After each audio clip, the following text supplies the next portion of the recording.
Não foi, você não pode falar 64, né? Muitos começam a investigar um crime a partir do cadáver para frente. Você tem que saber o que aquele cadáver fez até ele cair ali. A história do comunismo no Brasil remonta lá ao início dos anos 20, após ali a União Soviética, né, assumiu o comando do seu país, né? A Revolução Bolchevique. Então, esse último episódio nosso aí começou praticamente em 1961, com a renúncia de Jânio. O vice não era eleito na mesma chapa, o vice tinha eleição à parte, e o João Goulart era um vice que teve mais votos do que o Jânio Quadros, né? E ele acabou assumindo. Agora, ele é um homem que vivia na China comunista, né? Ele era um homem era um preposto do governo comunista dentro aqui do Brasil. E ele deixava assim, se influenciar muito, em especial por Leonel de Brizola. E eles foram se preparando com o tempo, né? Sempre com uma reação das Forças Armadas. Tanto é que você mudou o regime no meio do caminho, depois você voltou novamente. E essa temperatura foi crescendo ao longo dos anos, em especial dos últimos meses, últimas semanas. O pré-31 de março de 64. Você vê que a data máxima, né, não é 31, é 2 de abril de 64, quando o Congresso, então, declara vago a cadeira aí do presidente João Goulart. E o Congresso, escudado na Constituição de 46, elege Castelo Branco. E começa, então, a partir de 15 de abril de 64, um ciclo onde o Brasil teve 5 presidentes militares. Há pouco tempo, um jornalista muito conhecido aqui, né? Eu estou para divulgar as imagens, que eu acho que não vai botar no ar. Eu perguntei para ele se o Tancredo Neves se elegeu de forma legal, à luz da Constituição. Primeiro ele se negou a responder, depois ele concordou, sim. Então, da mesma forma como o Congresso elegeu Tancredo Neves, também elegeu Castelo Branco, Costa e Silva, Médici, Geisel e Figueiredo. Então nada foi ilegal. Ditadura é a permanência de um homem no poder. Nós tivemos 5. E cada um tem a sua história. São muito parecidos, né? Por exemplo, nenhum ficou rico.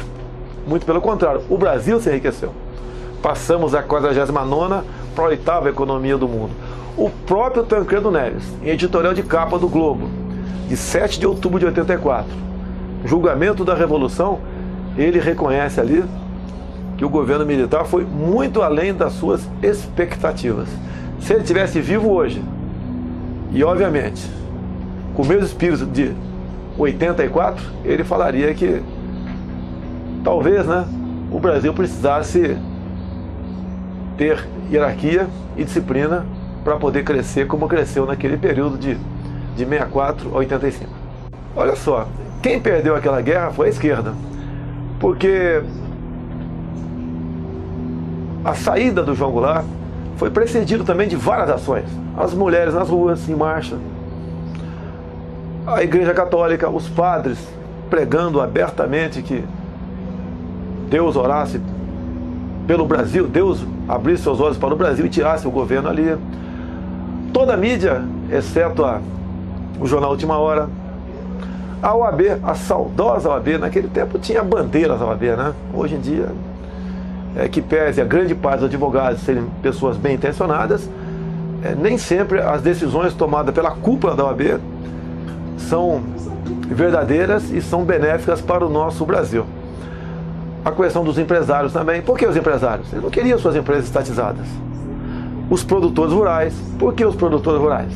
Porque eles não queriam ter as suas propriedades confiscadas. Como hoje nós temos uma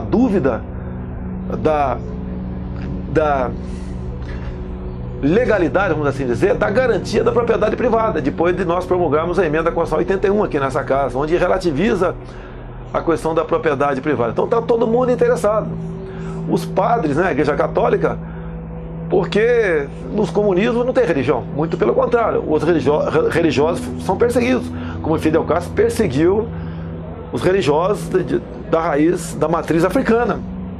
Okay? Então isso tudo aconteceu. O próprio Brizola pregava nos meses de janeiro, fevereiro e março, né, uma nova Constituição, com uma constituinte composta de empresários, camponeses e sargentos. Repara que sempre pegam as massas. As massas são usadas até aquele pessoal chegar ao poder. Quando chega ao poder, como não tem filé mignon para todo mundo, o pau canta. Tá, okay? E o que a história, a verdade nos conta, eu participei muito pouco pela minha idade do período, mas participei, é que os militares tiveram um trabalho de violar a Constituição para poder garantir a nossa democracia.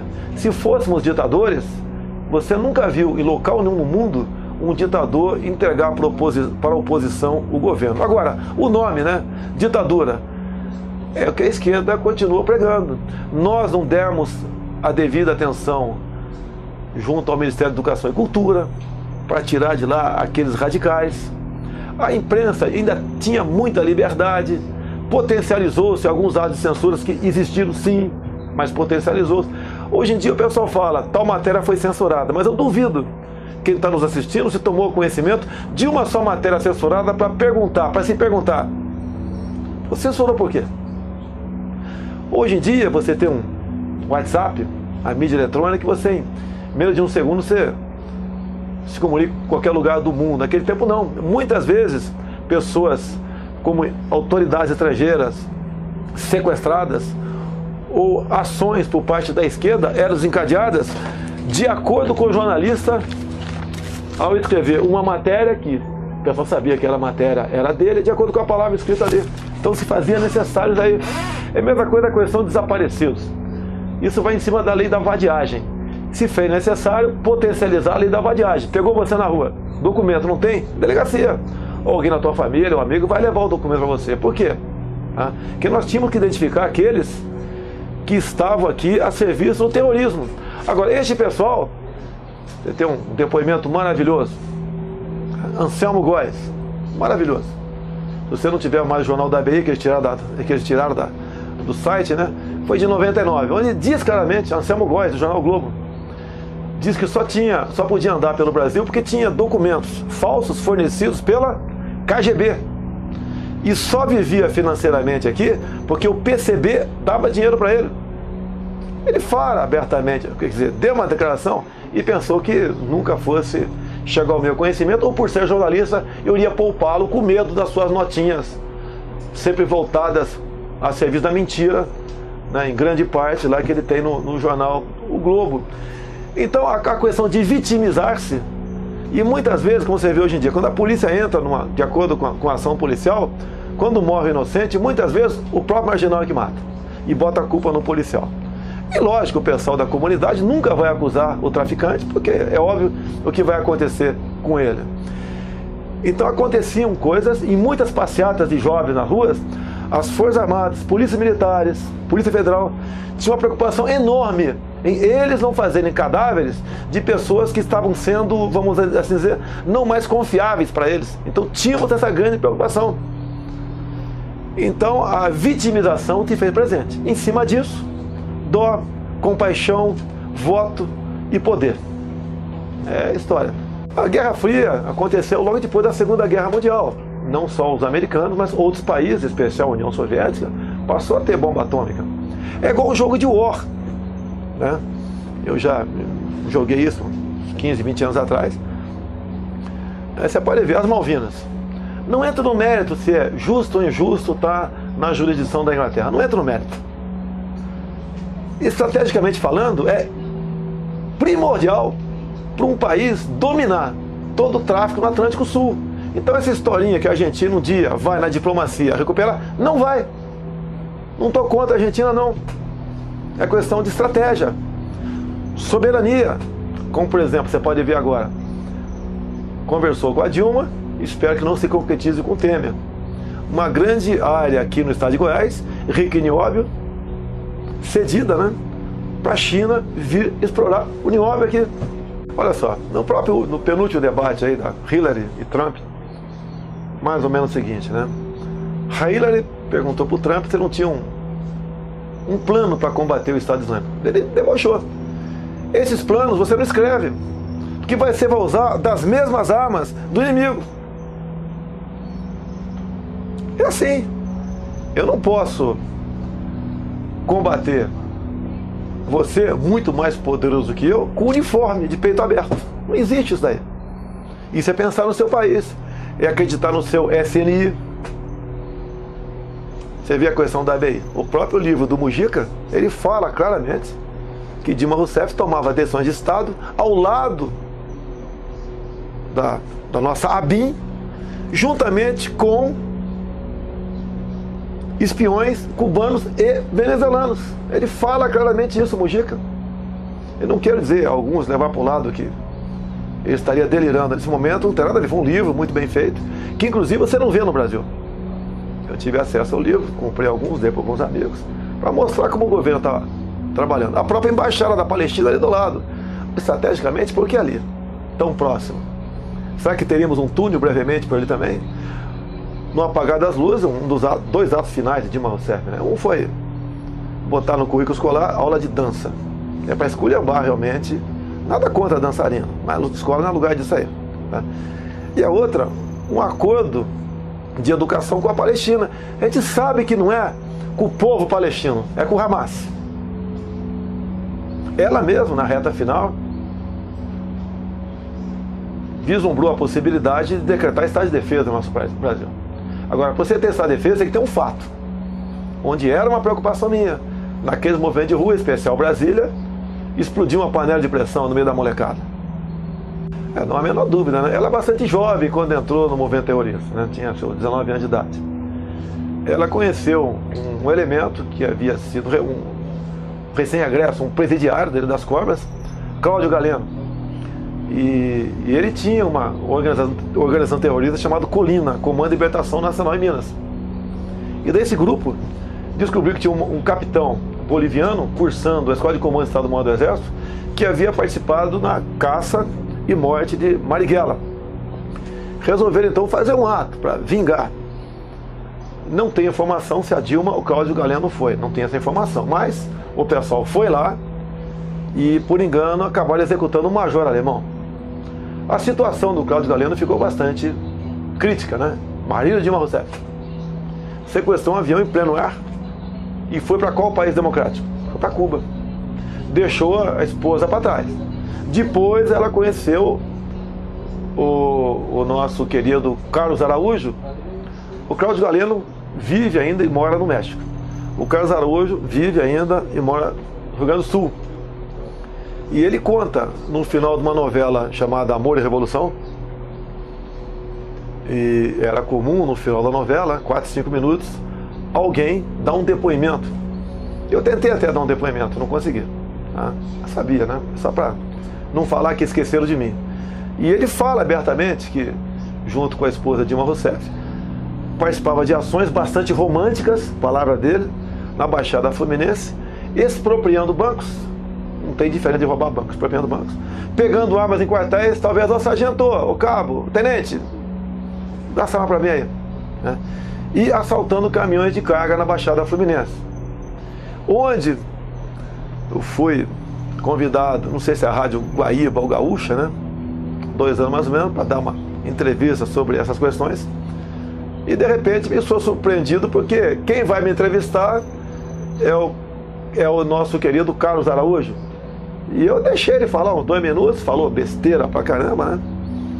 Daí eu questionei, gravei a conversa dele aqui. Nas tuas ações na Baixada Fluminense, roubo de caminhão de carga, houve algum latrocínio? Que a gente sabe que não é o caminhoneiro.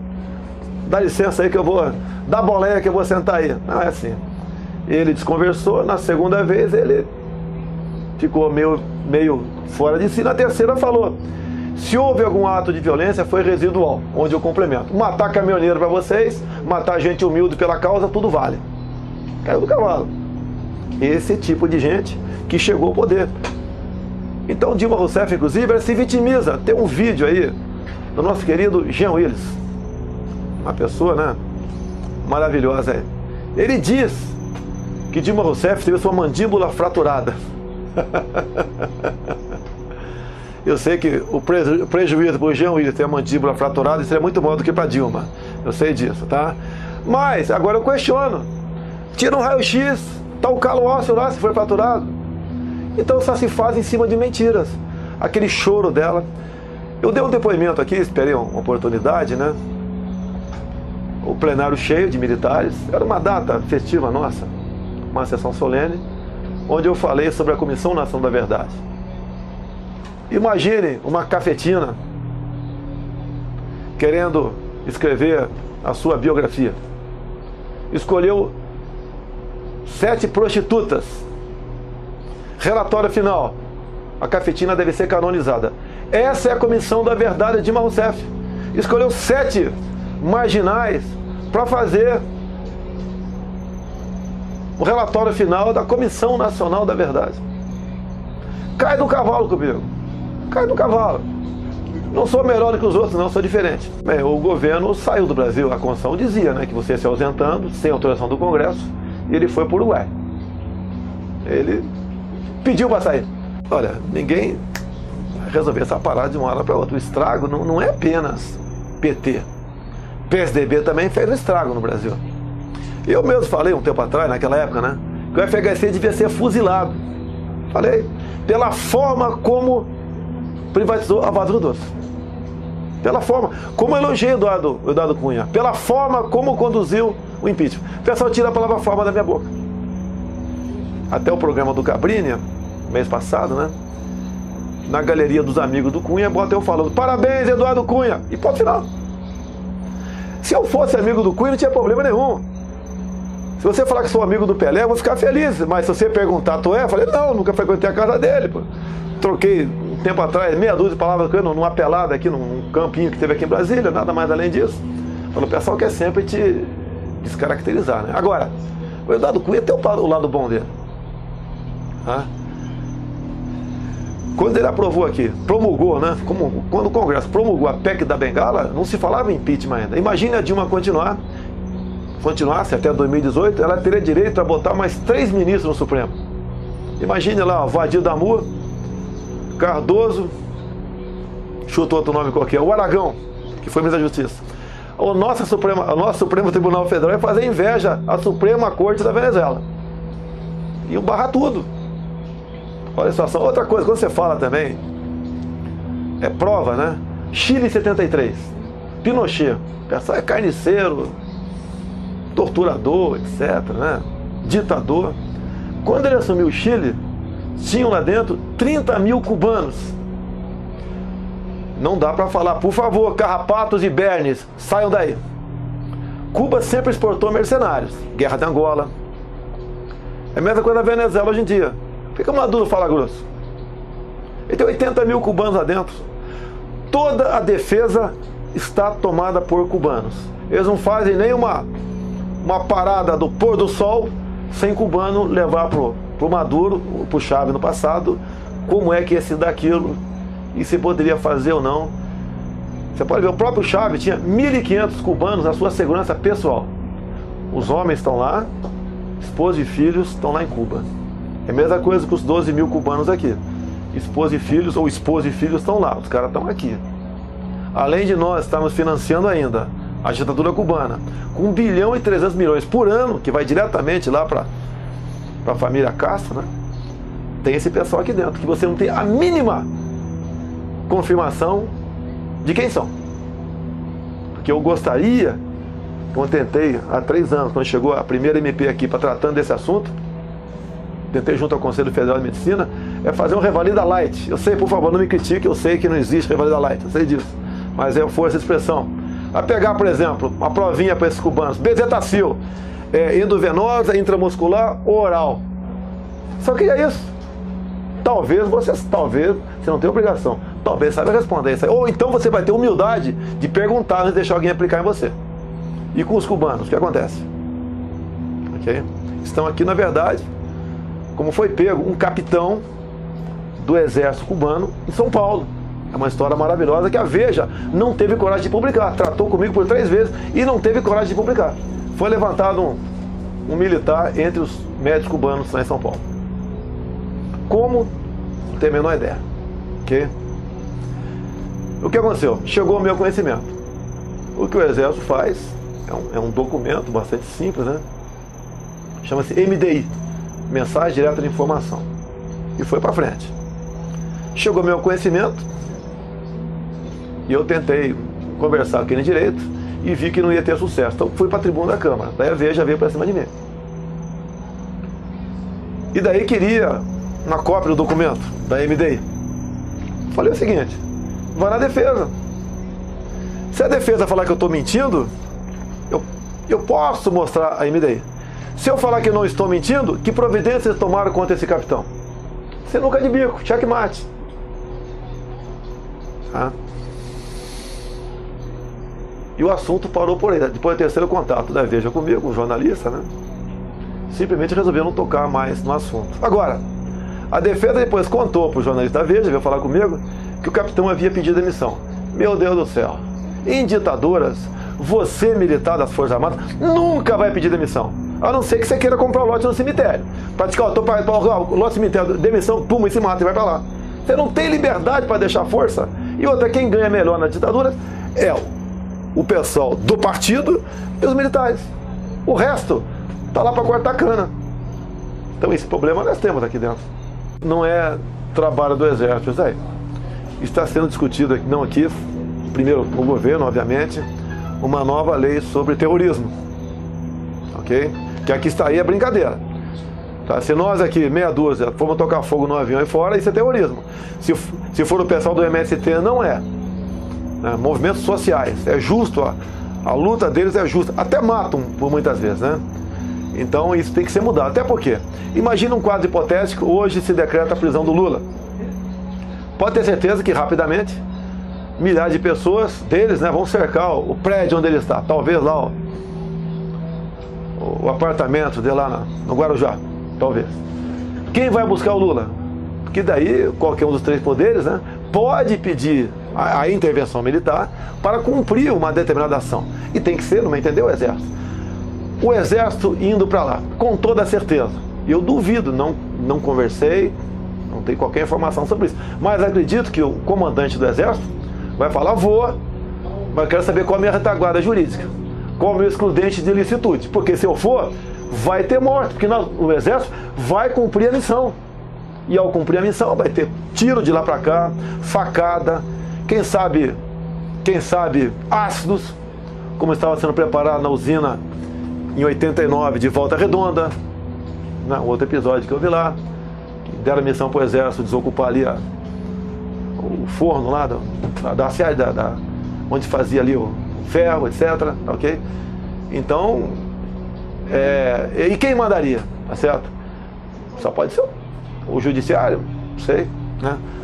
Um dos dois chefes do poder legislativo, o próprio Temer, alguém vai ter que ir lá. E o Exército, no meu entender, nós somos treinados para atirar. É para cumprir a missão. Não interessa quantos vão morrer, nós ou deles. E não pode ser diferente. Caso contrário, vamos escalar os escoteiros para cumprir essa missão, ou um colégio de freira, tá ok? Ou um outro lado qualquer, para não querer ofender ninguém, não vou falar nada aqui não, tá ok? Tem que ser assim.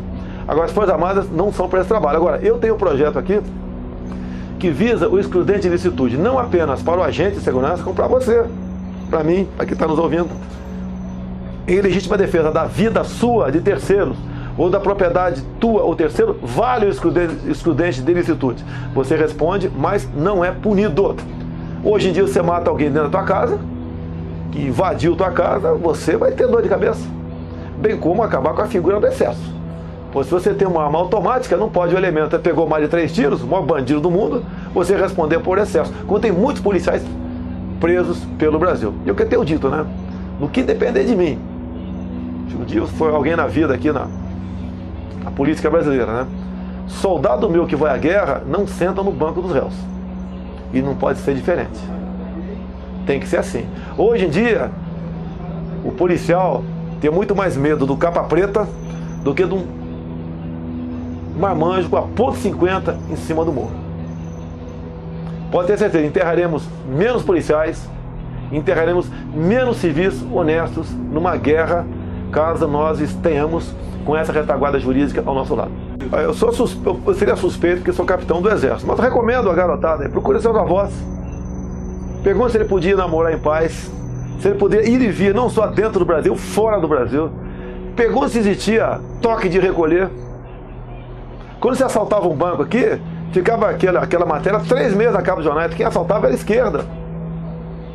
Era diferente, e o povo foi às ruas, a partir de 68, 69, não foi para pedir fim da corrupção, saúde, segurança, educação, foi para pedir direta já.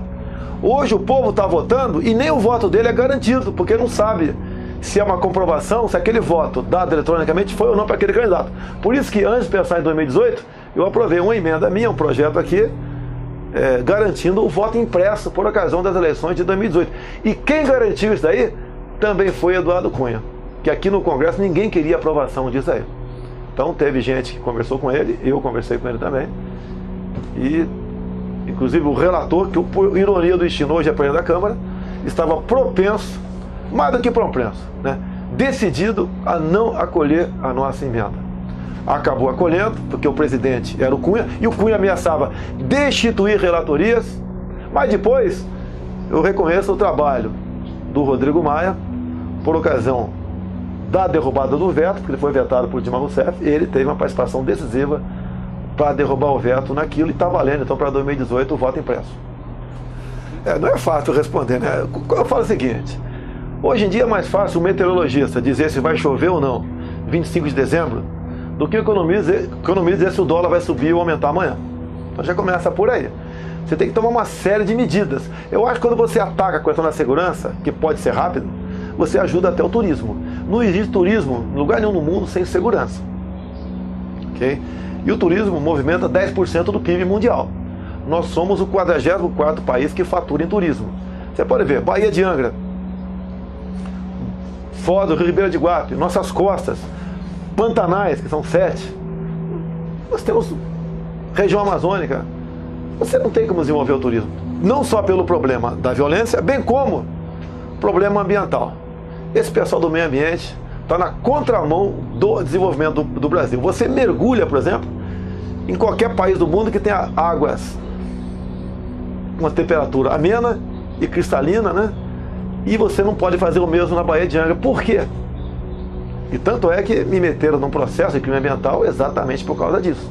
Foi arquivado aqui porque quem me autuou é um cara filiado ao PT, que era secretário de meio ambiente da prefeita Maria Raba, do PT lá de Angra dos Reis, e ele me autuou quase no mesmo dia, na mesma hora que eu tinha botado o dedo no painel de presença aqui na Câmara. Então, basicamente, em função disso, foi arquivado o meu processo. Mas passei 2 anos sangrando como criminoso ambiental dentro do Supremo Tribunal Federal. Para o Rio de Janeiro, por exemplo, pode ter certeza, só a Baía de Angra nunca deixaria o Rio de Janeiro estar nesse fosso econômico que está atualmente. Você faturaria bilhões de dólares por ano com turismo naquela região. E você faz isso e expande o Brasil todo, ok? Segurança. Outra coisa, você tem que ter palavra, tem que ter credibilidade. É o que costumo dizer, né? Você tem que dar exemplo. Eu sei que praticamente metade do teu orçamento hoje é para pagar juros. Ninguém quer dar calote de ninguém. Mas quando você quer negociar uma MP como essa, que bota teto, você tem que fazer sentar-se à mesa, ok? Todos os setores da sociedade, todos, sem exceção, e não deixar o sistema financeiro de fora. Afinal de contas, né, nós vivemos num país da dominância fiscal. É o nome de que você fala de, olha, estou preocupado com, não quero pagar juros, você vai entrar no discurso petista, não é? Por aqui a dominância fiscal.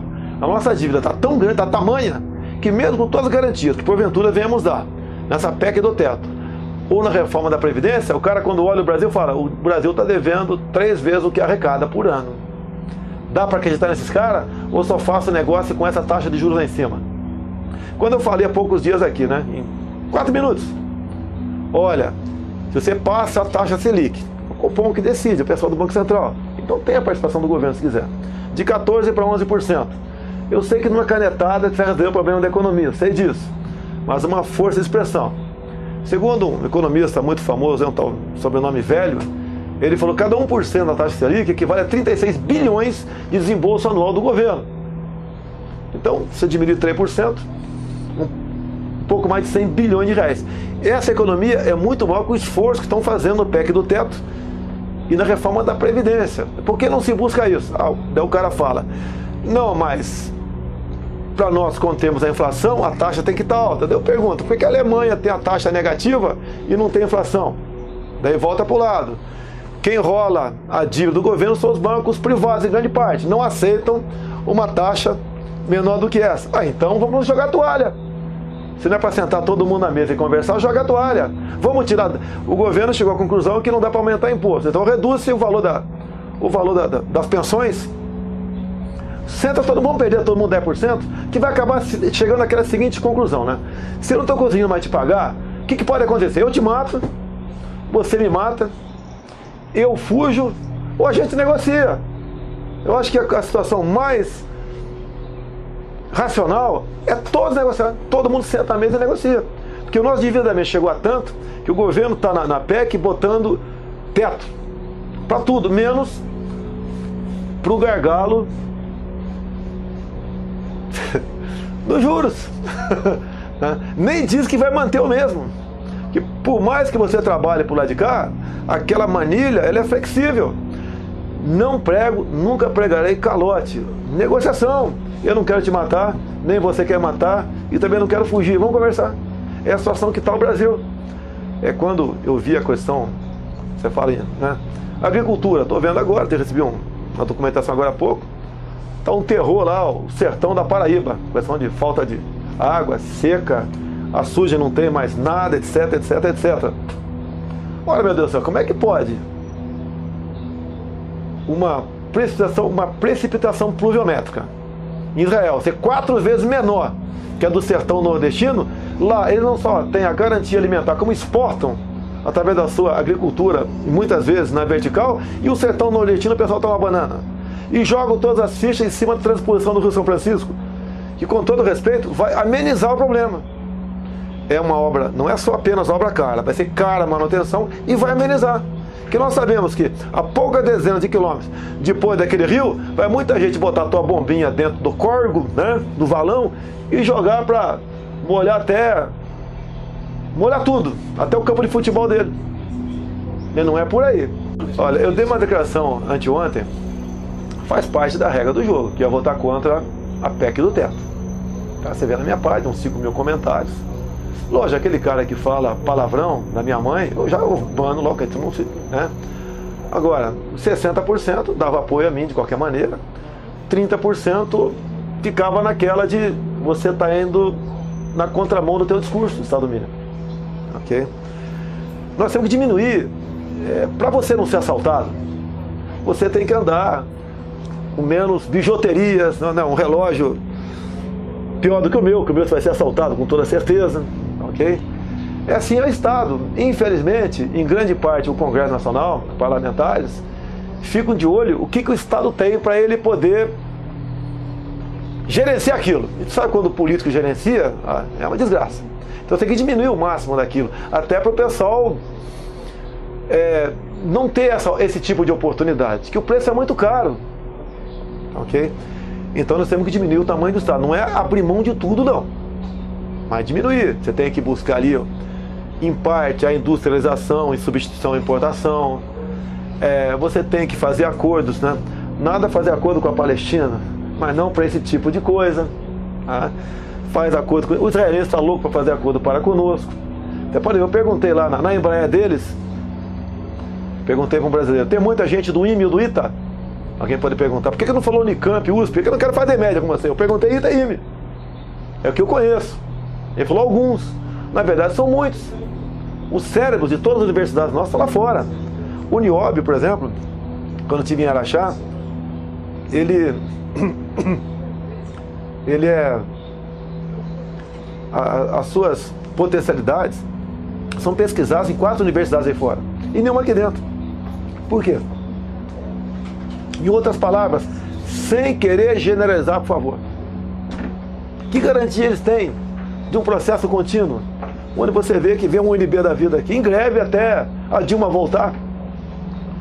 Eu não admito greve no ensino público, hipótese nenhuma. Que o Brasil, a nação toda perde com aquilo. Agora, com essa causa, a imprensa teve lá, abriu a geladeira dos caras, lá no centro acadêmico, cachaça. E um cheiro de maconha insuportável. Além da homossexualidade, né? Nada contra quem quer ser feliz com outro par, né? O normal é casar, né? O casal. Quanto para nada contra, mas que não tem isso como regra. Tá? Então você pode ver, lá em Araxá, por exemplo, China acabou de fazer um duto, né?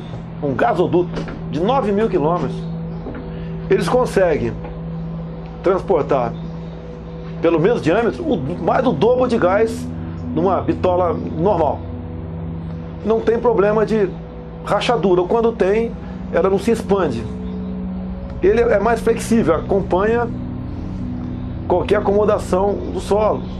O alemão já está bastante avançado em obra em chassi de carro. Equivale como a primeira parte no airbag. Né? Japão, a questão de estrutura de prédio, abalos sísmicos, menos chance de vir para o chão aquilo que foi construído com nióbio. Tá? Me falaram, me pergunte o que é. Vidro inteligente. Modestamente, de passagem, ó, de acordo com a quantidade de nióbio no vidro, passa menos ou mais, não só luz, bem como calor. Imagine os prédios que poderiam economizar com isso, com apenas um chip do lado. Né? O Japão, sim, tem um comércio na casa de $1 bilhão com bijuterias de nióbio, que de acordo com a intensidade ou calor, muda de cor.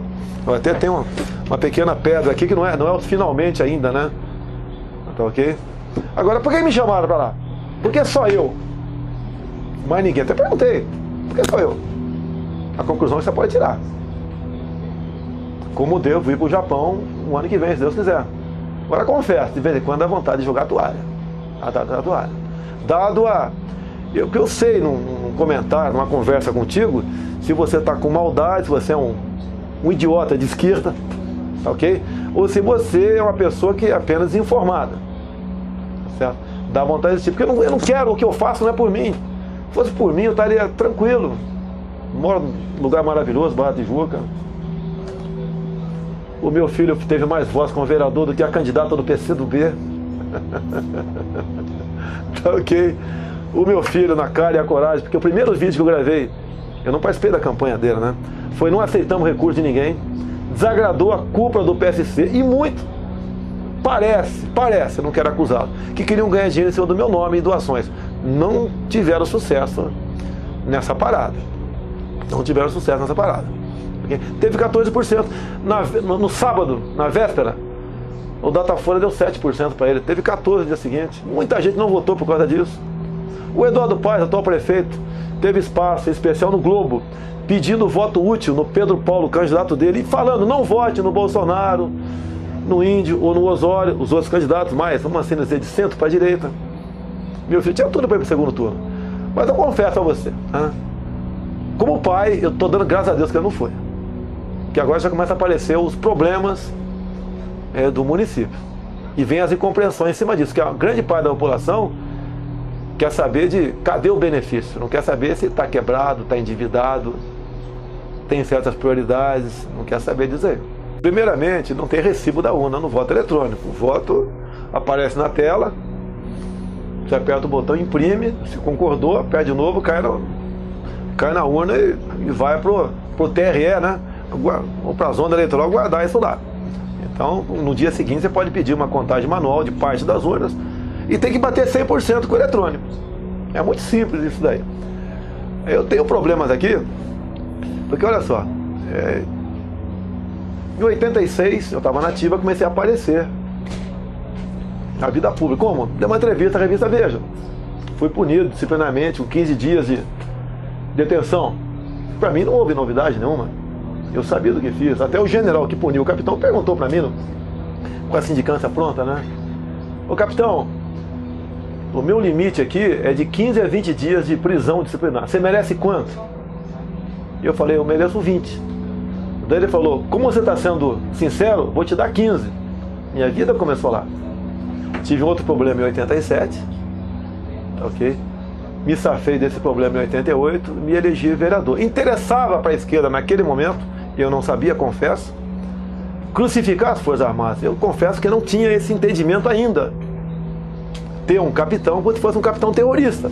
Tentar de toda maneira me fazer como terrorista no início daqueles anos. E eu encontrei na candidatura para vereador no Rio de Janeiro uma rota de fuga. Fui submetido a um conselho disciplinar. Não fui acusado de ser terrorista, nada. Apenas se meus atos, meu comportamento enquanto militar da ativa era compatível para prosseguir na carreira. E o Superior Tribunal Militar, por 9-4, falou que sim. E ninguém vai desconfiar do STM, que eram 5 ministros togados e 10, 4 estrelas. Fui julgado e não fui absolvido, né? O 9-4 foi o sinal que eu poderia continuar na carreira. Mas eu resolvi, então, me candidatar a vereador no Rio de Janeiro. E quando cheguei aqui, 2 anos depois, né, como deputado federal, aqui estava toda a galera da esquerda, estava aqui, os anistiados todos aqui dentro. Imagina como era inferno na minha vida. Respondi mais de 30 processos de cassação. Mas sempre mantive essa linha, sempre. Nunca desafiei ninguém, mas nunca temi ser caçado por palavras, opiniões e votos. Vem muito do eleitor também. Quando o eleitor começa a procurar o político, pedindo o que não é da competência dele, e o político acaba não tendo coragem de dizer não, ele acaba se metendo a mão em cambuca. Eu lembro, o primeiro ato meu como vereador foi excelente. Era pedido de emprego. Eu assinei para um cara, um assessor meu lá fez lá, indicar o seu Manel, um cara muito bom, não sei o quê, entendeu? Maravilhoso, competente. Eu assinei. Algum dia depois voltou a carta do empresário. Mais ou menos o seguinte: ô vereador, se ele é tão bom assim, bota no teu gabinete. Nunca mais eu pedi emprego para ninguém. Então você tem que aprender a dizer não. Caso contrário, é igual aqui. O pessoal, muito no passado, agora não tem tanto, indica a gente. Meu ex-partido indicou Paulo Roberto Costa, Petrobras. Tá lá a digital dos caras lá. Ok? Pô, se você quiser botar uma mala de dinheiro na minha mesa aqui, legal, né? Se eu ver que é você, eu vou jogar nos teus cornos. Mas se aparecer na minha mesa, eu não sei o que eu vou fazer com ela, tá ok? Então, é o dinheiro fácil, é as questões mais fáceis, mas você acaba se amarrando, se comprometendo. E quando você consegue entrar nessa areia movediça, você não pode votar nada contra o governo. Você não assina a CPI, não discursa contra o governo. Ou você, às vezes, vota, né? Certas coisas, porque assim como quando você vai na padaria para comprar pão, no açougue para comprar carne, quando o executivo vem aqui para comprar voto. Então o voto passa a ser a tua marca. Olha o caso do Joaquim Barbosa no Mensalão. Ele fez uma análise da situação, as matérias mais importantes foram votadas aqui, votações nominais, com a época que o dinheiro saía de um lugar ou de outro. Então, em cima disso, ele fez o voto dele e citou meu nome. Que a imprensa nenhuma escreveu nada em lugar nenhum sobre isso. Como o único deputado da base aliada que não foi comprado pelo PT. Porque eu não tinha o voto lá. A questão do Petrolão é parecido. Tem um caso, não vou citar o nome por questão de ética, né, mas você acha fácil aí. O líder do meu partido indica. Com o Petrolão já pegando fogo, né? O partido indica assim. Porra, eu fiquei puto.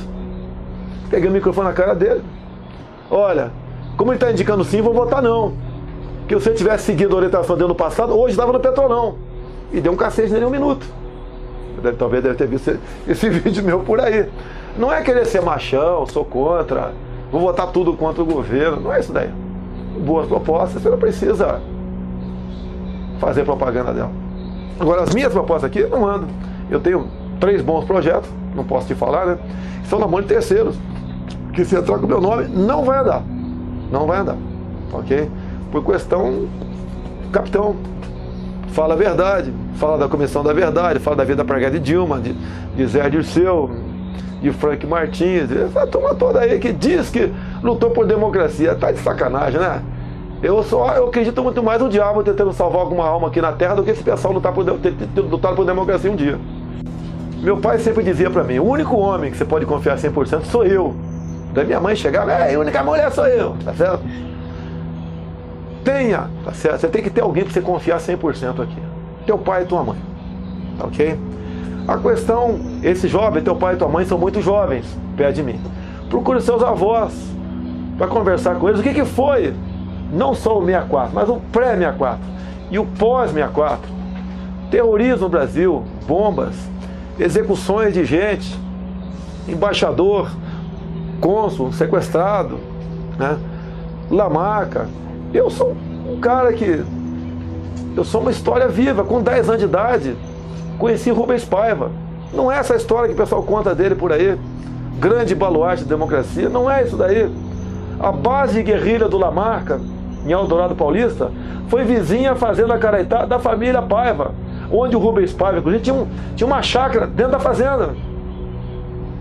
Então a detenção dele não foi de graça.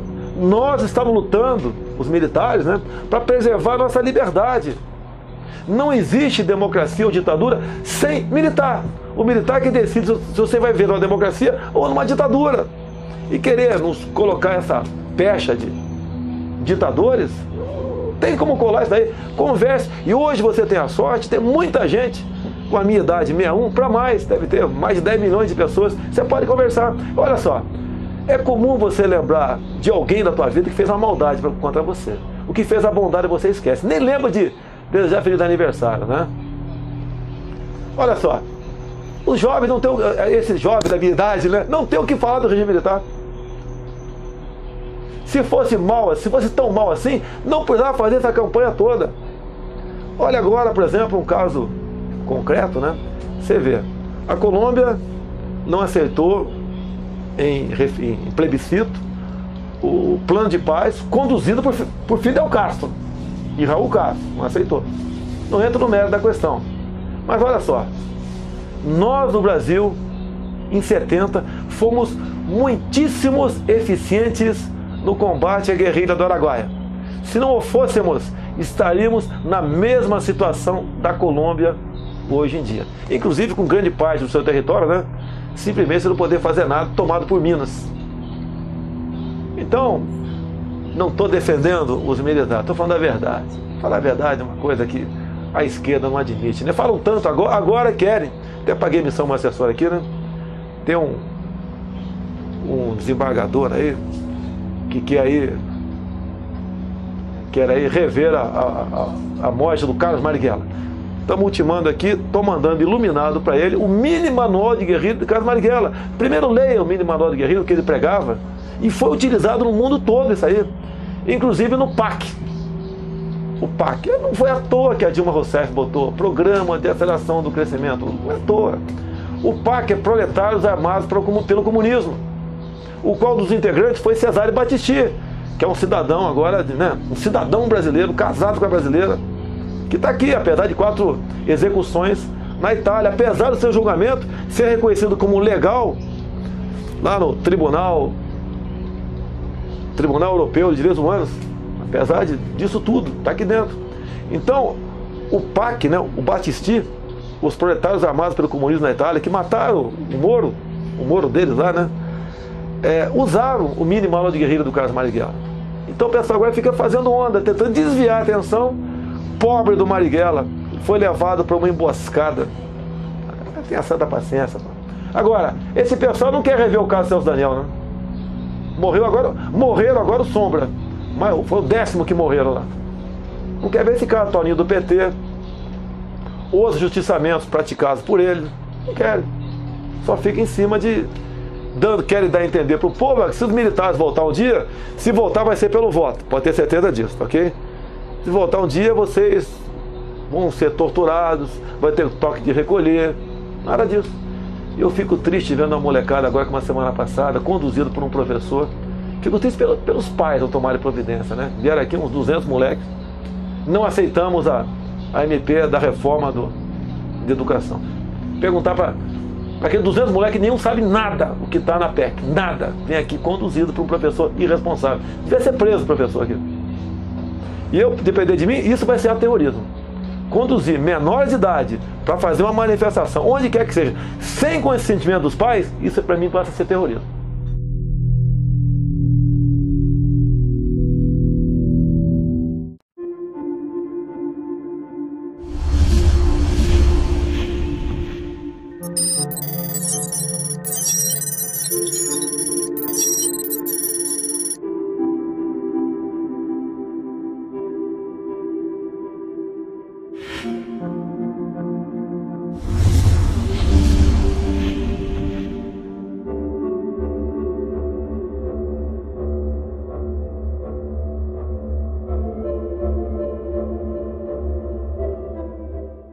Perfeito. A ideia veio de algumas pessoas até aqui de Brasília, né, que me procuraram.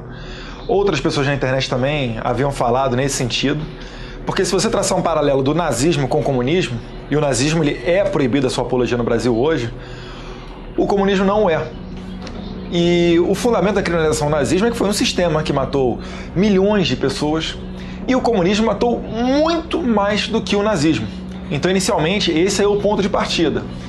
Depois, um passo adiante, começamos a fazer pesquisas. Vimos que existiam países que já têm uma lei que criminaliza o comunismo.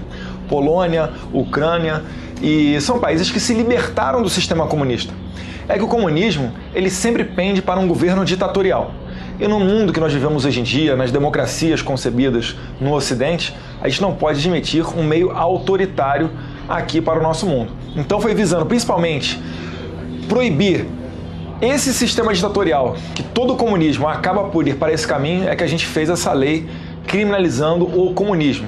Se o nazismo matou 6 milhões, o comunismo já passou de 100 milhões de pessoas. Então acredito que é muito mais maléfico até o comunismo do que o nazismo. É só uma questão de esclarecer, de acabar com essa visão romântica que colocam de Fidel Castro, de Che Guevara, que boa parte da nossa imprensa que compra essa ideia. E partidos como o PCdoB ainda tentam, né, vangloriar esse tipo de pessoa. Por conta disso, acredito que a sociedade, boa parte dela, ainda não tem noção do que são os malefícios do sistema comunista. Mas dou um exemplo, por exemplo, te dou 2 exemplos até. Aproveitar que a gente está falando aqui na semana em que vai ser votada a PEC 241, que limita o gasto do funcionalismo público, bota um teto nos gastos do funcionalismo público, né? Por que a gente está votando essa PEC? Porque 13 anos de governo do PT, Lula e depois Dilma, gastaram tudo. Os governos comunistas, eles não têm noção da realidade. Eles acham que o preço é uma coisa que o empresário malvadão, que só quer o lucro, coloca aquilo dali tentando sugar o máximo do consumidor. Ele acha que o empresário ele é uma pessoa que tenta sugar o máximo do trabalhador, do esforço do trabalhador para si. E, na verdade, não é assim que a banda toca. Nos sistemas comunistas, os meios de produção eles são todos coletivizados. Logo, ninguém é estimulado a reinvestir no negócio, o maquinário, isso aí tudo fica obsoleto, e aí acaba que você se depara com situações como a de Cuba, que tem materiais ali, maquinária, etc., dos anos 50, 60, e não evolui isso daí. A ex-União Soviética também perdeu a corrida, né, para os Estados Unidos na corrida na evolução tecnológica. Fez ruir mais tarde a União Soviética. Então essa ideologia falida de décadas é que estão tentando trazer para cá. Parece que quando um sistema fica falido no mundo, tentam reinventá-lo no Brasil, né? E a gente fica aqui gastando energia com isso, pagando altos salários para deputados, para a gente ficar aqui discutindo esse tipo de matéria. Para mim isso aí já deveria ser matéria vencida, pelo menos desde a queda do Muro de Berlim em 89. Sim, nós temos, por exemplo, 5 milhões de fome na Ucrânia, quando a União Soviética confiscou as sementes daquele país. O Vietnã, quando o Vietnã do Sul, né, teve as tropas americanas que saíram dali, o Vietnã do Norte, com armas da China, desceram para o Vietnã do Sul, e depois ali Camboja e Laos, 3 milhões de mortes. Isso tudo aí são mortes que ocorreram em virtude da implantação do sistema comunista, que vai eliminando seus opositores. Na União Soviética, o nosso querido Stalin falava, quer trabalhar na Sibéria? Não. Então você vai ter que fazer o que eu quiser. Se não, trabalhar na Sibéria, se você não quiser ir para o paredão. Fidel Castro também. Começou a revolução fuzilando seus opositores, a cubana. Então essas é que são as bases. Se quiser fontes exatas, aí eu tenho que pegar um livro aqui para pegar a fonte certinha para você. Mas o senso comum é que já matou mais de 100 milhões de pessoas.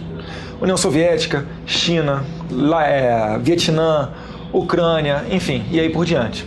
Lembrando que não estão inclusas aí as vítimas do nazismo, os 6 milhões. em que pese o nazismo, o partido do Hitler, ser o Partido Socialista Nacional dos Trabalhadores Alemães. Era um regime que defendia a intervenção na economia, pregava o desarmamento e tinha outras bandeiras em comum com o socialismo. Olha, a Internacional Comunista ela se reúne de tempos em tempos. Por exemplo, em 2005, se não me falha a memória, teve uma reunião em São Paulo e, inclusive, o líder do PSDB à época, o Aníbal Mendonça, ele era deputado ou senador, fez uma nota lamentando, que houve uma reunião da Internacional Socialista e não foi convidado o PSDB para fazer parte. E o pessoal ainda insiste em falar que o PSDB é um partido de direita. Não, o PSDB é um partido de centro-esquerda, são sociais-democratas. Não estou mentindo aqui, estou falando a verdade com relação a eles. Mas existe sim ainda hoje. Hoje em dia, diferentemente do passado, eles não pregam mais aquela pegada em armas para tomar o poder pela força, mas sim uma revolução cultural. Leram o filósofo italiano Gramsci, e tentam tomar escolas e não mais quartéis. Vide os problemas que nós estamos tendo hoje em dia nas nossas escolas e universidades. Contam a verdade deles, demonizam os militares, exatamente para que eles tenham a hegemonia do poder, para não ter ninguém em oposição a eles. Um vídeo do YouTube do Lula, que ficou até de certa forma famoso, Lula se vangloria de falar que como é delicioso você disputar uma campanha presidencial no Brasil sem ter nenhum candidato de direita, só de esquerda. E por aí a gente vai caminhando. Eles são ligados a todos esses partidos de esquerda, os mais radicais são o PCdoB, é o PSOL. Eu entendo que o PT também é radical. E as atitudes deles são na base da corrupção, comprando voto aqui dentro. É por isso que eu digo que a nossa democracia ela não está consolidada, ela é muito frágil, porque democracia não é só você chegar lá na urna e votar no seu candidato. Eu não estou nem falando da suspeição das urnas eletrônicas, tá? E, enfim, se articulam dessas maneiras. Tenta a todo momento intervir na economia. A reclamação do empresariado é geral. Parece que tudo depende do Estado. Por exemplo, se você chegar para o trabalhador e esclarecer para ele e falar assim: trabalhador, eu vou te dar uma mordida menor nos seus tributos, ao invés de eu pegar aí uma mordida gigante para você ter o FGTS, o auxílio-desemprego, etc., eu vou deixar esse dinheiro com você, para que você administre da melhor maneira que você entender o seu dinheiro e não dependa do Estado. Eu defendo isso. Agora, eles não, eles defendem o contrário. É por isso que o patrão hoje, ele quer pagar 2.000 de salário, ele não consegue, ele tem que pagar 1.000. Porque é tanto desconto, tanto tributo que ele tem que pagar em cima do empregado, que ele se vê forçado a dar um salário menor para ele. E assim nós vamos criando uma geração de pessoas dependentes do Estado. Ah, ficou desempregado? Tá aqui o Estado. Ah, você, poxa, aí vem para outras áreas também. Você, não conseguiu passar numa universidade pública? Tá aqui o Estado também para te garantir uma cota. Ah, não passou no concurso público? Tá aqui o Estado. E a todo momento vão fazendo isso. Só que um Estado grande, ele exige uma grande tributação. E é isso que parece que falta ao povo brasileiro enxergar. Quando a gente fala em Estado menor, é um Estado atento apenas àqueles serviços essenciais, como saúde e segurança pública, por exemplo. O resto todo, exploração de área econômica, isso aí é da iniciativa privada. E cabe ao Estado apenas escolher os tributos para manter os seus serviços essenciais. O Estado não tem que intervir na economia a todo tempo para fazer isso ou aquilo. Até porque toda ação estatal na economia, ela gera um efeito reflexo. Eu acredito que uma parte delas é para perpetuação no poder mesmo. Se você ver os partidos comunistas, os países onde vigora o comunismo, por exemplo, Cuba e Coreia do Norte, todo mundo está igual, na miséria. Só está bem quem é do partido. Então existem sim essas pessoas mal intencionadas do partido para se manter bem, comendo bem o dia inteiro, fazendo o que quiser. E existem os outros que são chamados os idiotas úteis, que ficam a serviço dessas pessoas para fazer a cabeça da sociedade e para assim mantê-la aí nessa luta a favor da igualdade que nunca chega, ou da igualdade na miséria. Por exemplo, a CUT. Na CUT existem muitos pelegos ali que estão muito bem de vida, obrigado. E existe uma massa que acha que está lutando por alguma coisa boa. É sempre assim, tudo que é contrário à ideia deles, eles tentam denegrir. Por exemplo, você é contra as cotas raciais, você é racista. Você é contra, você quer falar ali, colocar algumas condições para o Bolsa Família, você é nazista, ou você não gosta de pobre. E assim eles vão fazendo a luta de classes pregada por Marx. Negro contra branco, rico contra pobre, nortista contra sulista. Eu te faço uma pergunta. Com essa onda toda aí de homofobia, kit gay e etc., nós nos posicionando contra o kit gay na escola, mas vendem mais de que nós somos homofóbicos. Eu te pergunto, Um homossexual, tendo essa bagagem de informação, você acha que ele vai votar quem? No Bolsonaro ou no PT? Por exemplo. Se ele não for uma pessoa muito bem esclarecida, se ele digerir tudo que vem da imprensa, digo aí, a grande mídia, né? Se ele digerir tudo sem lidar, sem prestar atenção no que ele está consumindo de informação, ele vai acabar caindo para esse lado aí de nos acusar de homofóbicos e votar na esquerda. E assim eles vão arrebanhando o eleitorado deles. Olha, ninguém melhor do que o PSDB para responder essa pergunta. Mas, por exemplo, questão desarmamento, que é uma bandeira desses países autoritários socialistas, o PSDB também levanta. Quando a gente estava aqui trabalhando para reduzir a maioridade penal para 16 anos para todos os crimes, seguindo ali um pouquinho, né, da doutrina do Rodolph Giuliani de Nova York, do Tolerância Zero, o PSDB se posicionou contrário à redução linear para 16 anos da maioridade penal. O Bolsa Família, na verdade, foi a união de projetos do ex-presidente Fernando Henrique Cardoso. É o Bolsa Gás, é o Bolsa aquilo, Bolsa e tal. Reuniu tudo e fez o Bolsa Família. Então é uma política intervencionista na economia. Não tanto quanto o PT, lógico, não vou ser hipócrita de falar isso, até porque o FHC ele fez algumas privatizações. Minha crítica com relação a esse daí é só com relação à forma que ele fez as privatizações, mas não dá para você dizer que o PSDB e o PT são a mesma coisa, não. Mas ninguém melhor do que do PSDB. Pergunte ao Aníbal, o Aníbal Mendonça, do que ele... Eu tô preocupado, o sobrenome dele é Mendonça mesmo? É que eu gravei pelo Aníbal, ex-líder do PSDB, mas enfim... Ele é que ficou triste lá do PSDB não ser chamado para a Internacional Socialista de 2005. Tem que perguntar para ele. Olha, a gente está para abrir aqui a CPI da Lei Rouanet, exatamente para chamar artistas que receberam dinheiro sem precisar da Lei Rouanet. Então, o que fica suspeito, para não dizer comprovado, é que a Lei Rouanet serviu para comprar essa classe artística.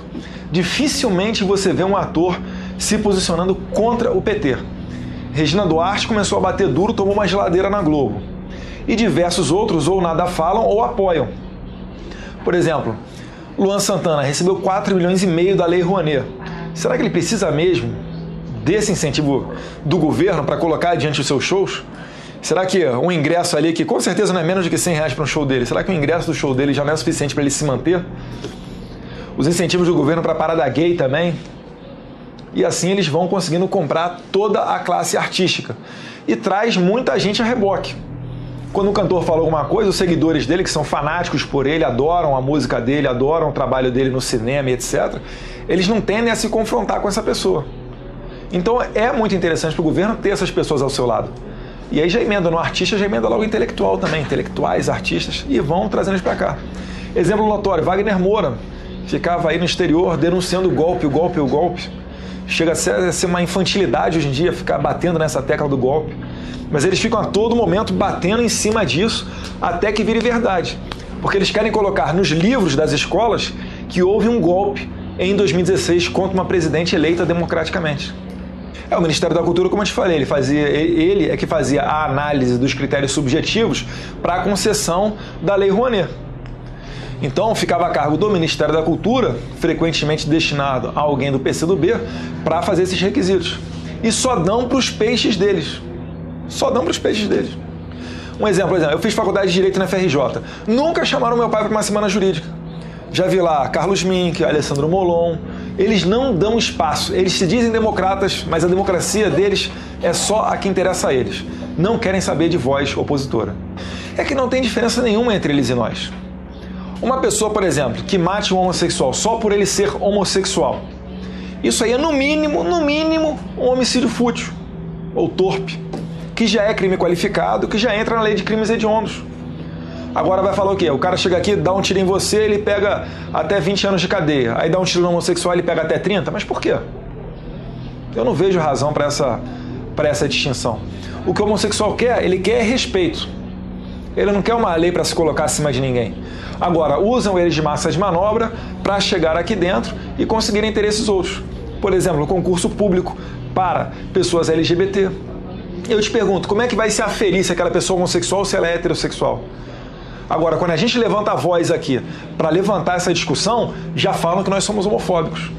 E de forma nenhuma não somos. Olha, a PEC 241, você pode até discuti-la, né? A dosagem dela e etc., que visa aqui fixar um teto para funcionalismo público, mas já é um bom primeiro passo. Na sua casa, se você ganha R$1.000, por exemplo, você não vai gastar R$2.000 com roupa. E é isso que essa PEC tenta trazer um limite.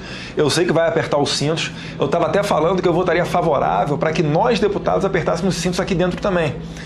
Eu sei que não vai mudar nada na ponta da economia você reduzir verba de gabinete, mas reduz uns 10%, retira auxílio paletó, isso ou aquilo. Para mim vai fazer falta. De repente para o vizinho aí que o salário é o troco do café, tem uma renda muito maior com outras rendas, para ele não vai fazer tanta falta não. Mas eu acredito que a gente tem que dar o exemplo. O governo Temer tem uma excelente oportunidade agora para cortar gasto, funcionalismo ali, os cargos comissionados que falam. Infelizmente, tem que cortar, para dar o exemplo. Não pode você ditar que os outros têm que apertar os cintos e você ficar folgado. Mas é bem-vinda assim, porque ela fixa que você não poderá dar aumento ao funcionalismo público como você bem entender. Isso aí fica restrito à inflação do ano anterior. Essa é a principal medida deles. E ainda vem aí também a reforma da Previdência, a gente vai ter que discutir muita coisa que tem nela, mas são ações que visam organizar a casa. Nós temos dois caminhos. Ou a gente vai para esse lado das medidas de austeridade fiscal, ou a gente vai para uma situação igual à Grécia, onde a dívida consome mais de 100% do PIB, que são os produtos e serviços ali produzidos pelo país. Se a gente chegar a mais de 100%, aí, meus caros, a nossa geração que tem 30 anos vai ver algo que nunca viu na vida, que é a inflação galopante, etc. Me parte o coração ter que votar a favor. Esse final de semana aqui eu fiquei junto com o deputado Jair Bolsonaro, ficou sem dormir, cara. Ficou argumento para lá, argumento para cá, liga para um, liga para outro, como é que vai ser, como é que não vai ser, o relator mudou o relatório da PEC e tal, e tal, e tal. Até hoje de manhã, quando a gente teve uma reunião com civis e militares para acertar o nosso voto favorável à PEC 241.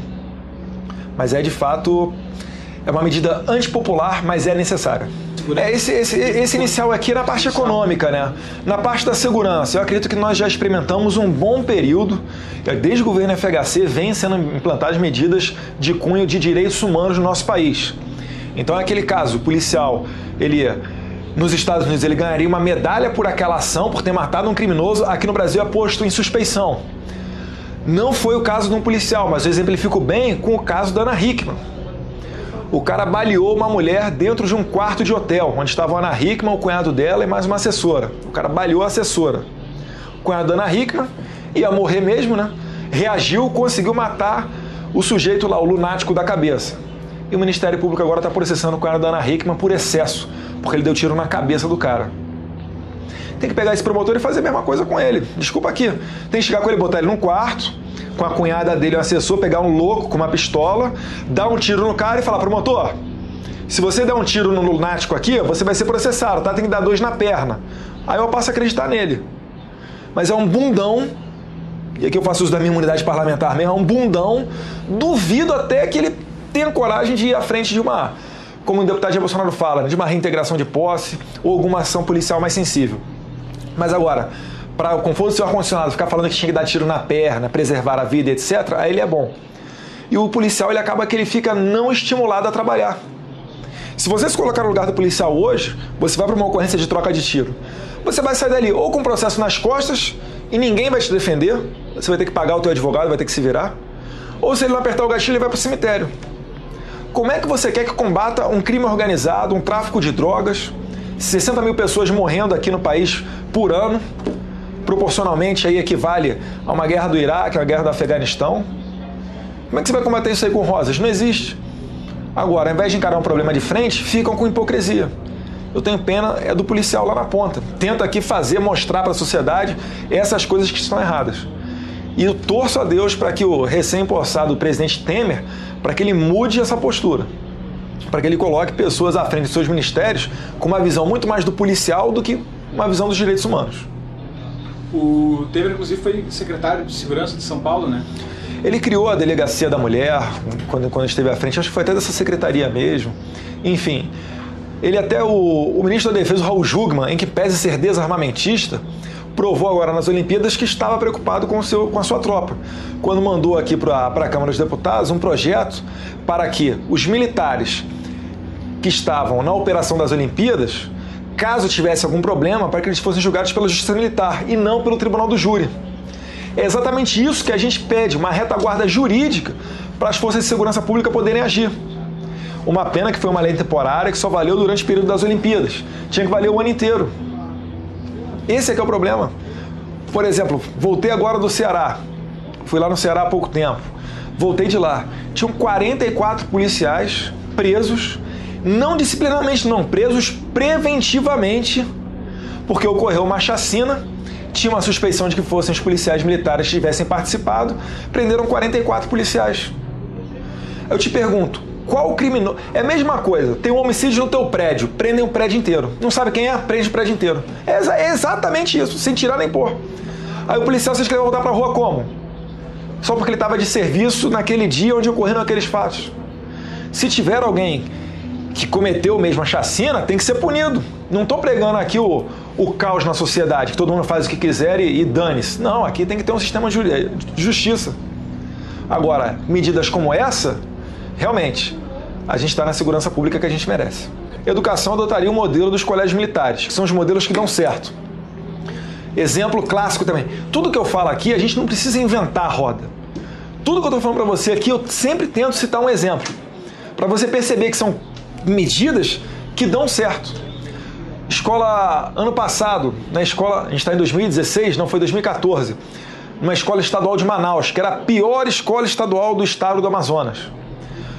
A Polícia Militar fez um trabalho sensacional lá, ocupou a coordenação da escola, a diretoria, os professores são civis, mas conseguiram colocar ali um sistema de ensino padronizado, né, militarizado, de forma que expulsaram o tráfico de drogas das escolas, colocaram a escola para ser a 4ª melhor do estado.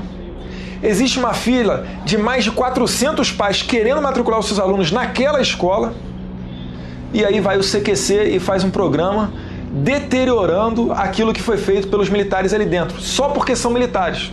Isso sim é que é militarfobia. Pegaram lá as crianças, você está aqui na escola, mas você não se sente meio mal, tem que bater continência pro 01 da turma? Você não se sente meio mal porque você tem que ficar com o cabelo preso? Criança, meus caras, criança ela tá na fase de aprender, ela tem que ter disciplina. Não pode ser uma liberdade desmedida para ela, não. Ela tem que saber ali que ela tem que fazer o dever de casa. O 01 de turma ali, nominal, 160. O 01 de turma ali é o exemplo a ser seguido. Que hoje em dia o exemplo a ser seguido na escola, o melhorzão, o aluno melhorzão é aquele que dá pancada no professor. É aquele que senta no fundão. Nerd é o que tira nota 10, é o que tem que ser humilhado, esculachado, cuspido. Eu prego o oposto disso.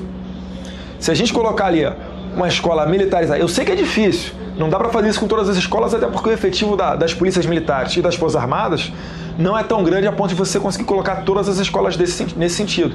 Mas é colocar a escola como era nos anos 70, em que os pais, os nossos pais, que têm mais de 50, 60 anos, a esmagadora maioria, estudou escola pública. Até porque naquele tempo a escola privada era papai pagou, passou.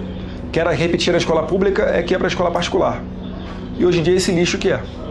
Por exemplo, por que o Maduro conseguiu, há um tempo atrás, legislar durante um ano? A gente fechou o Congresso durante um ano para legislar por decreto. Porque a Venezuela estava um caos. Se aqui nós tivermos um caos, a gente também vai precisar de medidas, como é que pode dizer? Medidas grandiosas, digamos assim. A gente pode dar abrindo brecha para pender aí um sistema, um empoderamento do poder executivo, por exemplo. Agora, uma criança, por que você estimula ela a fazer sexo cedo? Por que você aprova uma lei da palmada? Porque essa criança, quando ela não reconhecer mais a autoridade do pai, ela fica presa fácil para que a escola forme a cabeça dela. Para que a escola diga para ela que o socialismo é o céu, o capitalismo é o inferno. Para dizer que o produtor agrícola é o malvadão, que usa agrotóxico porque ele quer o lucro, não está nem aí para a sua saúde ou para a produção.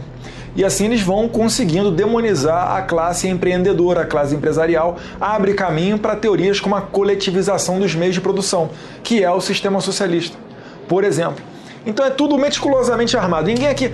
A última coisa que tem aqui é bobo.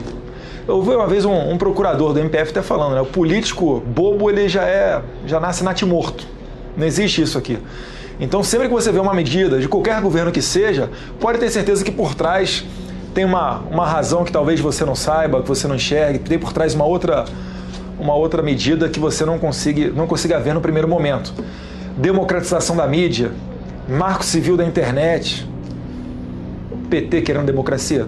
É brincadeira. Esse pessoal todo que está no governo, estava, né, até há pouco tempo atrás, do PT, governo do Executivo Federal, era o pessoal que fazia parte dos grupos terroristas contra o regime militar e que em todos esses grupos, Colina, Maulipo, VPR, VAR Palmares, todos eles tinham em seu fundamento, na sua carta inicial ali, a política do ideal comunista. Eram stalinistas, eram leninistas, enfim, cada um com o seu viés ali dentro do comunismo, mas todos comunistas. Então eles não lutavam por democracia, lutavam pela ditadura do proletariado. Tanto que eles não assinam aqui moção de repúdio ao governo da Venezuela, não criticam Fidel Castro, em que pese ele ia ter matado para mais de 20 mil pessoas no paredão. Para mim, isso aí beira uma doença mental. Eu aceito discutir. Agora, eu não tenho como discutir com aquele que quer me matar. O Karl Popper mesmo já pregou contra o comunismo. Olavo de Carvalho também já flertou com a esquerda e hoje em dia, inclusive é a nossa fonte de inspiração filosófica da direita do Brasil hoje em dia, Olavo de Carvalho, nos livros dele ele escreve exatamente isso. O comunismo matou mais de 100 milhões de pessoas. Eu posso até ter diferenças com uma pessoa ou outra, não sei, se eu bater um papo com o Olavo de Carvalho, vai chegar um ponto que ele vai falar A, eu vou falar B. Agora, você vai querer matar outra pessoa só por pensar diferente? Aí realmente não tem como a gente começar o papo. A gente tem a ideia de que quem defende o empresário é um político que não representa o povo, né? Que tá defendendo outros interesses. Na minha cabeça é o seguinte, eu penso que defender o empresariado é defender a geração de emprego. Se você for demonizar os Estados Unidos e expulsar qualquer empresa norte-americana aqui do país, você vai estar gerando desemprego. E é isso que eu sou contrário. A gente tem que mostrar o valor que o empresário tem, assim como o trabalhador tem. Tem que trabalhar em harmonia. Um não é nada sem o outro. O patrão sem empregado não é ninguém, o empregado sem patrão também não é ninguém. E acabou. Eu não sei nada de pilotar avião. Se colocar eu para pilotar um avião, vai dar problema. Manja um pouquinho ali da parte de direito, parte de segurança pública. Aí tudo bem, a gente consegue ir mais a fundo. Agora, você dizer que todo mundo é competente para colocar, para você poder coletivizar os meios de produção, isso aí vai dar problema. Não precisa nem ir longe, vê aqui na Venezuela que já está dando. E, inclusive, desembocando na criminalidade. Caracas, hoje em dia, é o país mais violento do mundo. A taxa de homicídios, que é a maneira pela qual você se mede a violência de um país hoje em dia, lá, em Caracas, está com 120 homicídios para cada grupo de 100 mil habitantes. O Brasil está beirando os 30 homicídios para cada grupo de 100 mil habitantes. Pela ONU, qualquer país que tenha mais do que 10 homicídios para cada grupo de 100 mil habitantes já é uma violência endêmica. Lá o pessoal está se degladiando por um pedaço de frango. Atravessa a fronteira lá para Roraima para fazer compras e retornar para a Venezuela.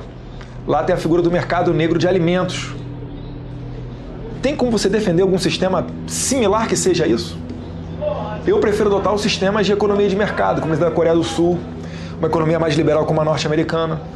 E isso vai te poupar diversos problemas.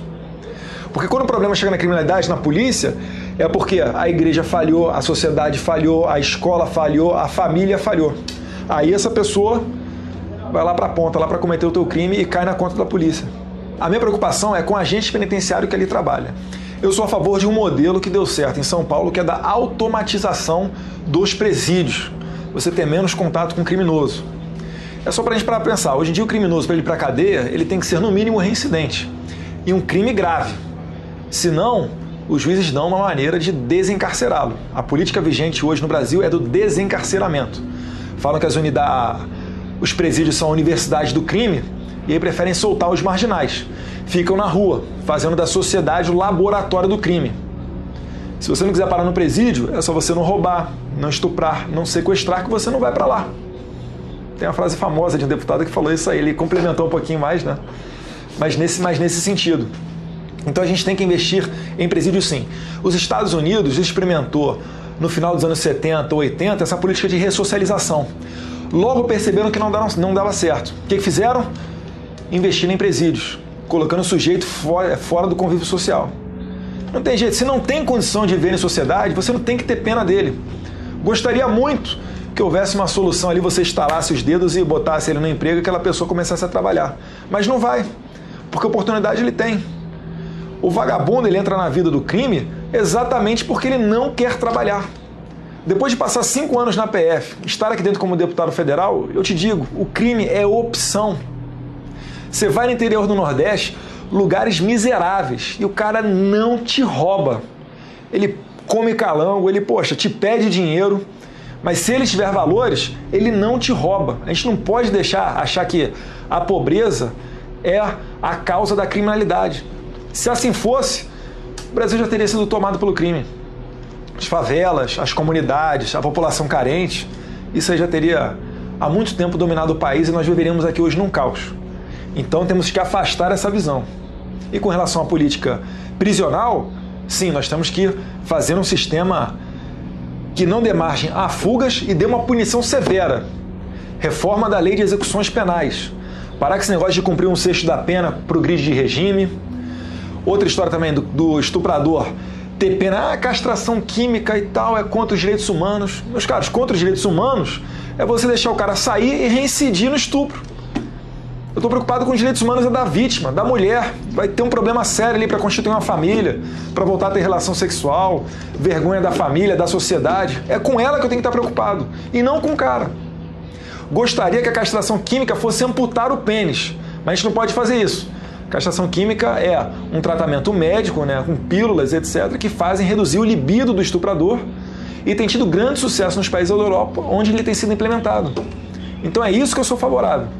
Depois a gente vê ali a condição do criminoso. Primeiro eu estou preocupado com a vítima.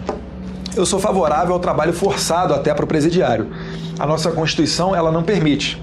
A nossa Constituição, quando ela foi feita em 1988, ela foi feita pelos ditos perseguidos políticos. A sociedade caiu na mentira dessas pessoas, elas foram eleitas, fizeram uma Constituição pensando que amanhã eles seriam presos novamente. Então colocaram ali direito a advogado, assistência familiar, comunicação ao juiz em 24 horas, comunicação para a defensoria, etc, etc, etc. Tantos direitos para eles e, inclusive, essa daí de não ser obrigatório o trabalho.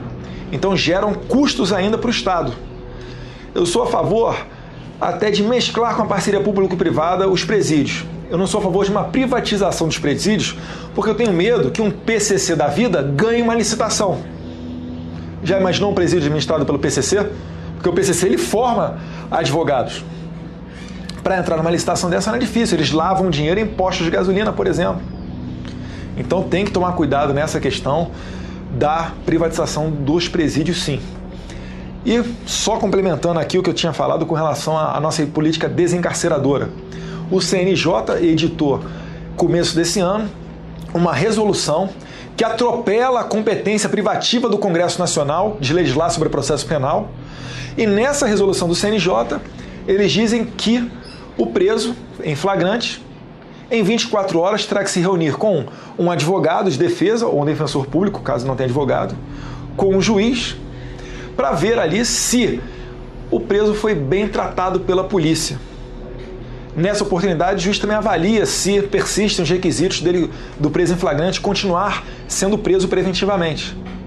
Resultado disso, um aumento gigantesco no número de representações em corregedorias policiais, falando que o policial que conduziu o preso da delegacia por tortura, porque o preso ele fala ali que foi torturado, etc., vai para a rua, o policial responde ao processo, e se não ganhar o processo também o preso não tem que pagar nada mesmo, problema do policial. E os nossos juízes, com a política desencarceradora, com peninha de jogar o preso em presídio superlotado, acabam cedendo e colocando ele de volta em sociedade. Então o seu Manel lá da padaria, depois da 10ª vez que ele é roubado, que ele dá a sorte da polícia passar ali e pegar o criminoso que está roubando ele, esse Manel da padaria, achando que a polícia prendeu, tá tudo bem, não. No dia seguinte está esse ladrão voltando lá, e aí, seu Manel, vim comprar pão de novo aqui na tua padaria. Realmente, o PT ele conseguiu democratizar o sistema penitenciário, coloca todo mundo solto, não é só o colarinho branco não, o ladrão de galinha lá da ponta também. A gente vê exemplos todos os dias. Se eu ligar a televisão hoje eu vou ver um exemplo desse, de um menor deitando e rolando, e quando a polícia pega ele fala, sou de menor, Ele fala até que o crime compensa, porque ele sabe que ele vai ficar ali 6 meses, ou no máximo 3 anos numa fundação casa. Sendo tratado ainda pelos agentes socioeducativos, coitados, que nenhuma arma tem direito de ter. Semana passada teve um que morreu com cabo de vassoura na goela, no interior de São Paulo, em Marília. Agora, se você continuar seguindo essa política de direitos humanos, isso aí vai continuar persistindo. Eu proponho um caminho diferente. Eu proponho penas rígidas. Eu proponho que aquele que não tem condição de viver em sociedade, que ele não convive em sociedade, problema dele. Não quer ir para um presídio, é só não roubar, não sequestrar, não estuprar, que não vai para lá. Simples assim. O bandido, ele só respeita o que ele teme. Se ele não temer a lei, ele vai continuar deitando e rolando. Vai continuar fazendo latrocínio e saindo pela porta da frente da delegacia quando ele se apresenta espontaneamente. É isso daí que não dá mais pra gente continuar. Falta aqui um pouco de vontade política. Falta termos uma Secretaria de Direitos Humanos voltado para as pessoas. Por exemplo, essa questão mesmo que eu acabei de falar da audiência de custódia do CNJ, que é o preso em flagrante em 24 horas se reunir com o juiz, o defensor, para ver se ele vai para a rua ou não, ou se ele foi bem tratado pela polícia ou não.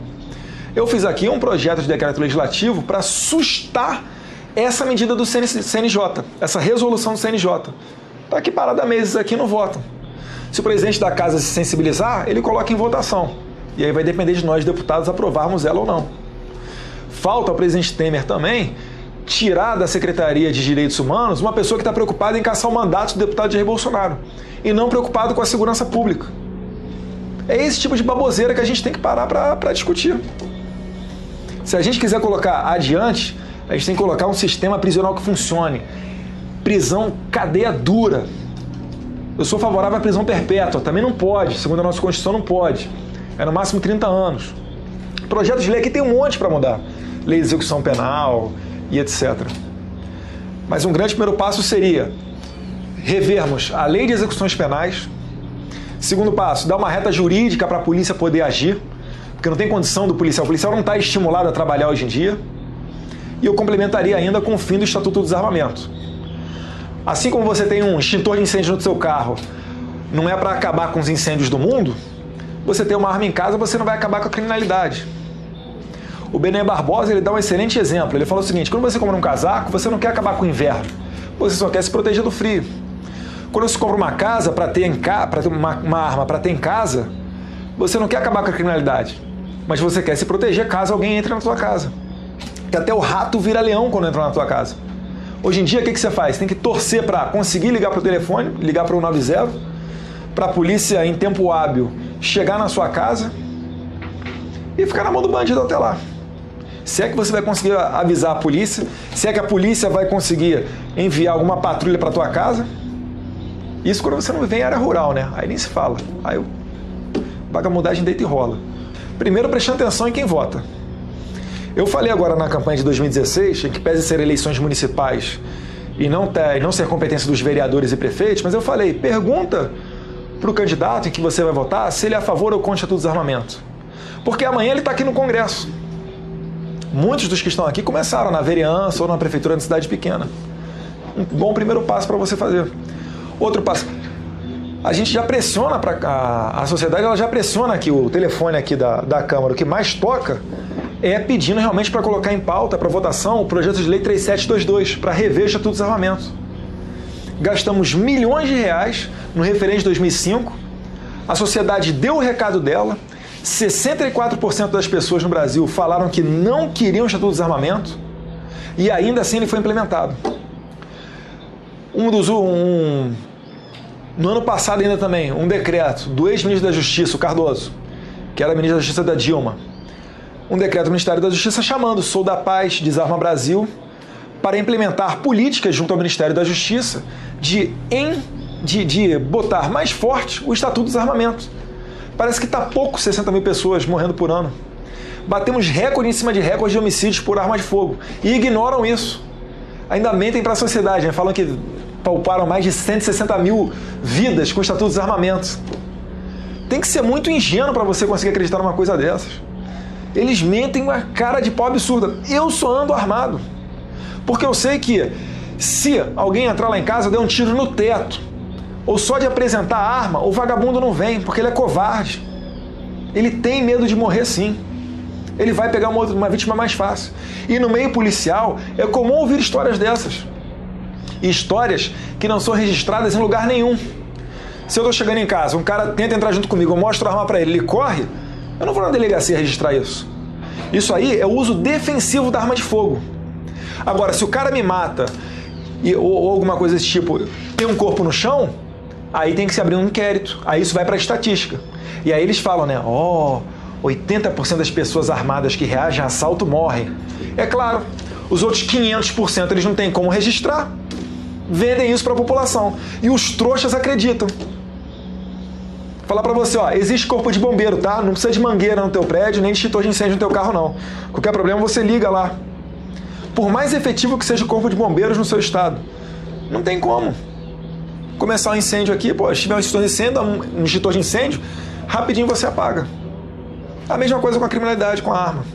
Olha, o Congresso Nacional é o Congresso Nacional mais conservador, acho que desde 1988. Então a gente tem força para colocar adiante algumas medidas. Conseguimos, a duras penas, votar a favor da criminalização como hediondo do assassinato de policiais e seus familiares. Policiais não, né? Agente de segurança pública, porque também entrou guarda municipal e etc. Então é um primeiro passo. Acho que a gente pode sim aqui medir mais esforços para colocar adiante essas políticas que eu falei.